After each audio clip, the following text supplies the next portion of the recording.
नमस्कारम। एक बार फिर से 7वें अंतर्राष्ट्रीय योग दिवस पर योग की इस अद्भुत संभावना को भीतरी खुशहाली के एक विज्ञान के रूप में स्वीकार किया जा रहा है। धर्म नहीं, विश्वास प्रणाली नहीं, फिलॉसफी या विचारधारा नहीं, बल्कि भीतरी खुशहाली का विज्ञान। जैसे बाहरी खुशहाली के विज्ञान है, ये भीतरी खुशहाली का विज्ञान है। इसी दिन 15,000 साल से ज्यादा समय पहले आदि योगी दक्षिण की ओर मुड़े थे। इस दिन के बाद धरती से देखने पर सूर्य दक्षिण की ओर जाता दिखता है। ये गर्मियों की संक्रांति है।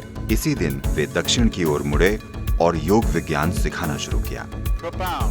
इसीलिए ये दिन अंतर्राष्ट्रीय योग दिवस के रूप में घोषित किया गया है। ये अंतर्राष्ट्रीय योग दिवस पहले से कहीं ज्यादा महत्वपूर्ण है। बस इस महामारी के कारण हमारी पूरी पीढ़ी ने यह महसूस किया है कि कैसे हमारे जीवन में अचानक बिना किसी चेतावनी के इस महामारी ने उथल-पुथल मचा दी। तो ऐसे समय में इन बाहरी आक्रमणों से लड़ने के लिए एक जीवंत और लचीला शरीर, एक खुश और केंद्रित मन और कभी न थकने वाली ऊर्जा को तैयार करना सबसे जरूरी है। क्योंकि वैज्ञानिक बता रहे हैं कि ऐसी महामारी बार बार आ सकती है। अभी भी महामारी खत्म नहीं हुई है। हम इसे महामारी के बाद का समय नहीं कह सकते। महामारी का मौसम जारी है। हमने भारत में और दुनिया भर में कई अलग अलग देशों में 2 लहरें देखी हैं।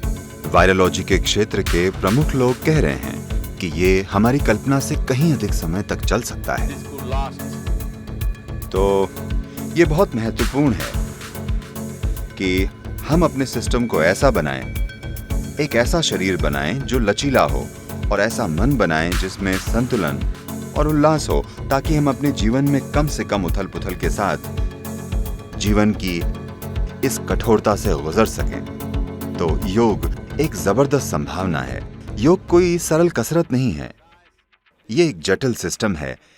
इंसानी अस्तित्व की मशीन को समझना कि हम कैसे बने हैं और इसे सबसे ऊंची संभावना तक कैसे ले जाएं। योग शब्द का अर्थ है मिलन, यानी अपने अस्तित्व की ब्रह्मांडीय प्रकृति को जानने के लिए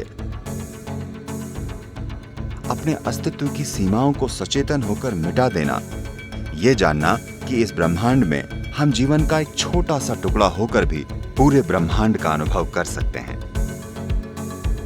समय के इस एक पल में यहां होकर हम इस अस्तित्व की शाश्वत प्रकृति का अनुभव कर सकते हैं। ये वो संभावना है जो भारत बाकी के विश्व को भेंट करता है। हाँ, ये सेहत के लिए भी फायदेमंद है, पर इसके कई दूसरे पहलू भी हैं जिनकी मदद से ये संयुक्त राष्ट्र सतत विकास लक्ष्यों को पूरा करने में भी बड़ा योगदान दे सकता है। हेल्थ केयर खत्म होना चाहिए। सेहत और खुशहाली हमें समझना होगा, ये सिर्फ हमारे भीतर से ही आ सकती है। डॉक्टर और वैज्ञानिक बीमारी में हमारी मदद कर सकते हैं, पर सेहत कभी किसी डॉक्टर या चिकित्सा से जुड़े व्यक्ति के माध्यम से नहीं मिल सकती। ये सिर्फ हमारे भीतर से ही आ सकती है। अगर हम इसे समझें, सेहत यानी सिर्फ रोग मुक्त होना नहीं है। सेहत यानी आप जीवन के शिखर पर हैं। बात आपके शरीर की हो या मन की हो या भावनाओं की हो या ऊर्जा की, आपकी हर चीज सबसे ऊंचे स्तर पर होनी चाहिए। यही सेहत है और हमें इससे कम लक्ष्य नहीं रखना चाहिए। योग में यह शक्ति है। योग में आपको वहां पहुंचाने के लिए जरूरी विज्ञान और तकनीक है। आत्म रूपांतरण के ये उपकरण, खुशहाली की ये तकनीकें सभी को अपने जीवन में अपनानी चाहिए। हमने एशिया में विशेष रूप से इस महामारी की स्थिति के लिए, आज की इस महामारी की दुनिया के लिए हमने एक छोटा पैकेज बनाया है जो इम्यूनिटी को बढ़ाएगा और आपके दिमाग में समता और शरीर में जीवंतता लाएगा। ये एक बहुत ही सरल पैकेज है। दिन में कुछ मिनट लगाइए। ये ऑनलाइन निःशुल्क उपलब्ध है। कृपया इसका उपयोग करें। ये उन लोगों के लिए पूरी जानकारी और गहराई में उपलब्ध है जो रुचि रखते हैं, और उनके लिए एक सरल पैकेज में उपलब्ध है जो बस सरल अभ्यास करना चाहते हैं। ये हर जगह फ्री उपलब्ध है और समर्पित वॉलंटियर हमेशा उन संभावनाओं के बारे में कॉल पर बात कर सकते हैं ताकि आप इसका लाभ उठा सकें। इस धरती पर सभी को इसका इस्तेमाल करना चाहिए। benefit. It's my wish and my blessing.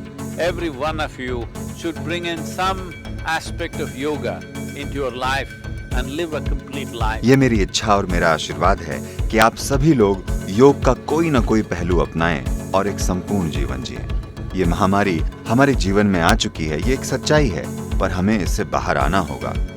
यानी ये स्थिति हमें कुचल न पाए और हम सफलतापूर्वक बाहर आ जाएं। हमारे अंदर ऐसा करने की क्षमता है। मैं एक बार फिर दोहराऊंगा कि आज इस महामारी का वायरस सिर्फ इंसान फैला रहे हैं, और अगर लोग योग को अपनाते हैं, यानी वे अधिक जागरूक हो गए हैं और आदतों के हिसाब से नहीं जी रहे, अगर ऐसा होता है तो महामारी को कंट्रोल करना और रोकना, इसे दूर रखना बिल्कुल हमारे हाथ में है।